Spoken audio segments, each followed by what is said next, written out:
ꯑꯍꯥꯟꯕꯗ ꯃꯔꯨꯑꯣꯏꯕ ꯄꯥꯎ ꯑꯃ ꯑꯣꯏꯅ ꯃꯌꯥꯝꯗ ꯊꯝꯖꯒꯦ꯫ UNLF pambeina luchingba arambai tengol ga Yana se sahi tounakhre hari. Arambai tengol amasung UNLF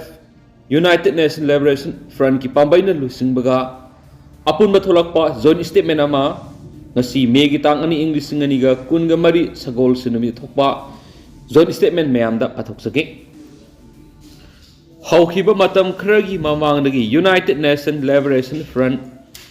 Manipur gi lanmi senglup Manipur People Army MPA gi lanmi singa mafam khrada pamdaba mawongda ungkhatnaba khatna sainaba hunduna ngangna saknabagi thaudok sing toina thoktuna lakli thaudok sing asida lup ani gi oiba policy amagi makhada thokpa thaudok natragasu asigumba unhealthy relationship amadi leire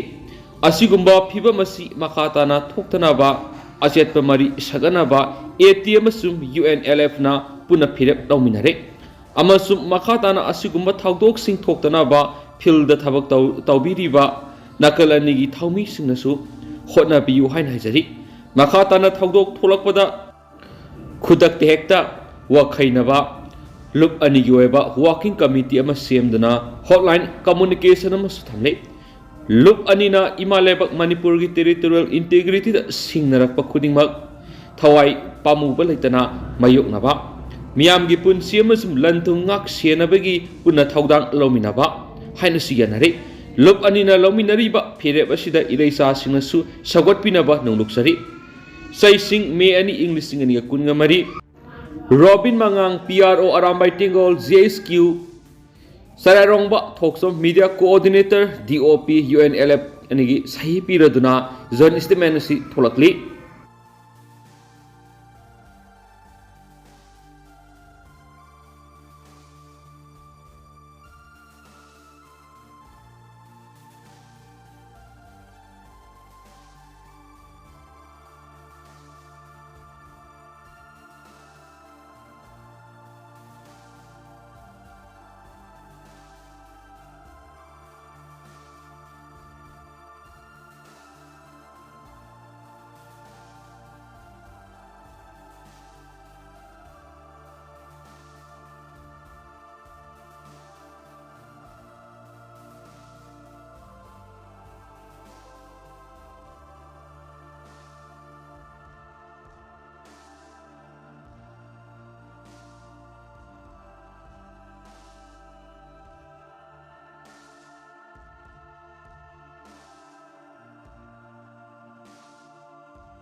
Makasa tharakpona social media site nama oidiba Facebook ta Korounganba khumana thagalakpa post angtang miyamda tentakna share tawjage barrel amamam pairaga migi automatic maraktuda aikhoi taraga mari taraga mangana kangbai phakauk sai ngaglakpado ningsinglei khuntak lan siba maraktuda kana su leite laksu lakte sak phawbo thinbirangna ba leite matamduda phakauk sai gi 80 Inaw singdo nungmay mapawbo leitabadai aina single barrel ahum solaga pi maduga paraga ni aikoina ngaksarakhiba question chelaga haiba wafam Korounganba khumana thamlakli atopa maruiba paw khrana plastic ki khaw thingma ngamdre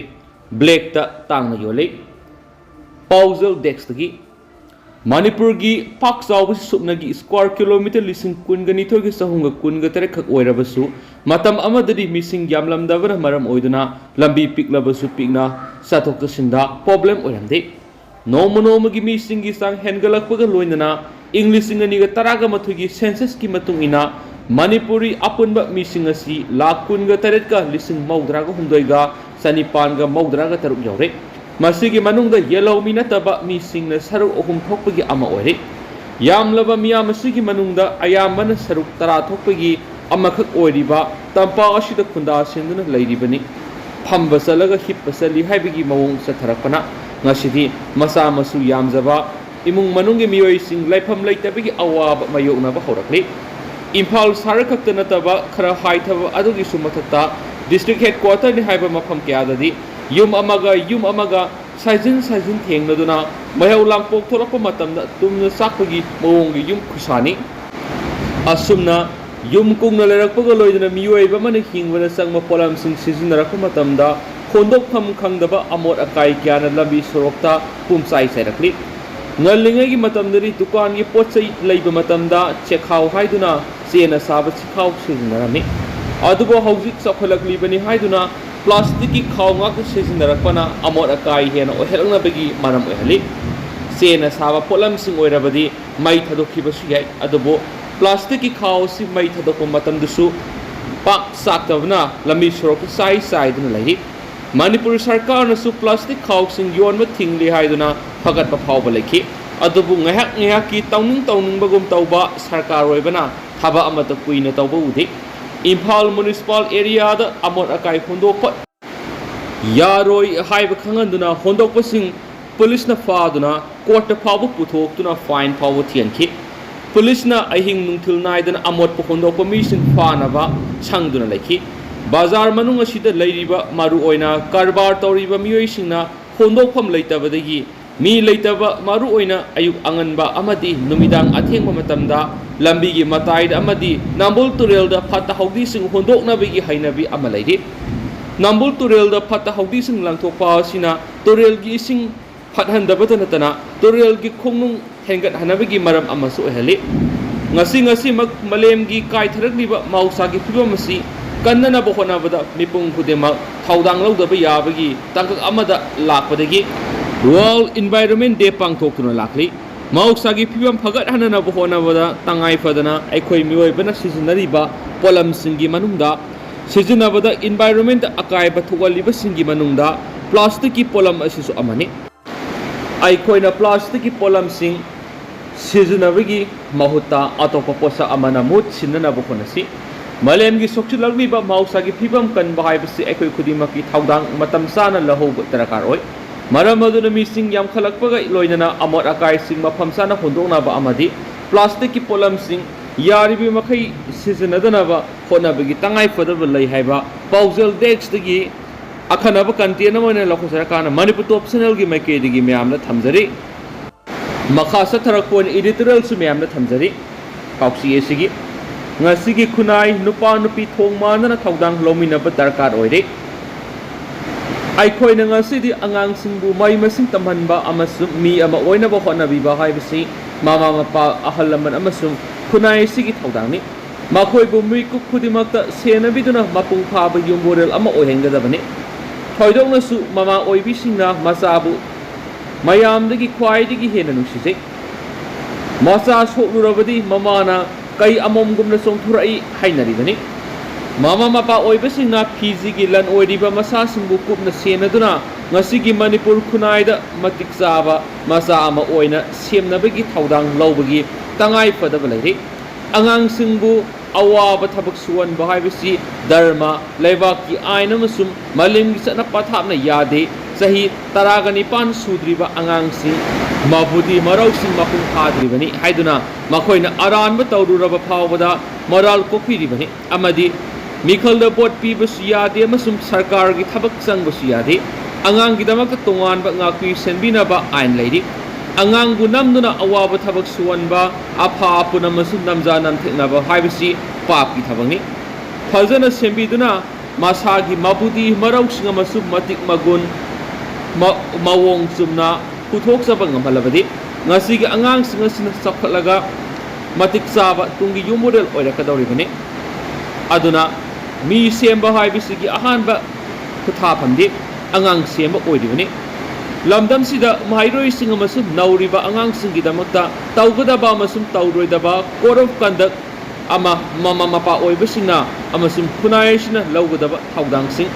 ngasing aikhoi khangminadaba yadre Manipur si am conflict laiba lamdam ama oibana Manipur khunai da thowaidaba yenghaidaba amasum tawhoidaba thawong kaya ama leptana thulakani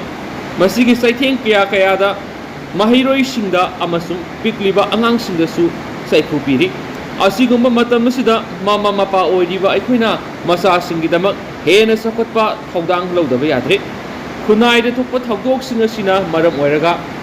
mama mapa hundok piramlaba masa kaya amasu khunai sida asuki masing henga halagle nawyok nawkon mapung phadabana maram oiduna chakholaklaba kandasu mawong maril naidaba thawong kya khunai da atuma sathra ko ure asiguma problem asi ngasing ma aikhoi khangdok minaduna tangdu laitaba mawong ama oihendabi yadre yumban bigi punsida khongda minaraba nupa nupi singi maraktasu nupi oibina ka hena khunai ta lawri maramdi law singuba lalun itik tawba masum government ki thabak tawminaba nupa nupi anima yumban minarabasu nupi oibina mapu roibegi seba masa masugi lairik laisu tambegi thawdang yumgi thabak kupnom loinana dharmigi oiba yumgi thawdang pangtukli nupi singna asuki matik khunai da thawdang lawri nupa singna manaba sinpam suminarabasu nupi singi mateng pangbagi wangmada matam ka hena manghanduna sana yunaibana singba amadi drug chabana singba kaya amade yumbanbagi nupa nupigi marigi wangmada atopaga mari leinabagi mawongda sathaba uri aduna mara leijadaba nupi kaya ngasidi HIV AIDS ki khudol mapuroibasingna lanjadabi imungi nupi singna khudol thami mama mapa oibasingna masa singbu lairik laisu tambibagi wangmada maning tamna setningba saningba makoina tawningba tahwanba sida puning thogat pangtokte masa singna honglakpa mawong adugi makapona mama mapa singna matam sana masa singbu yengsinba sangi lairik laisu mapung phana makhatana tamhanbiba ngamdrabasu vocational education sana khonaba punsiga sanaba sinpham oiriba nongmagi hingnabagi senthok lambi leiriba sinpham singda oja singi manak thaduna lehenduna tamanba mathoktai ngasigi khunai nupa nupi thongmanana thawdang lominaba darkar oidi hainasu editorial sina makhatana palli ado haujukoinadi myam paus matang se lusinjarage amasu myam puna nova update ngaiminase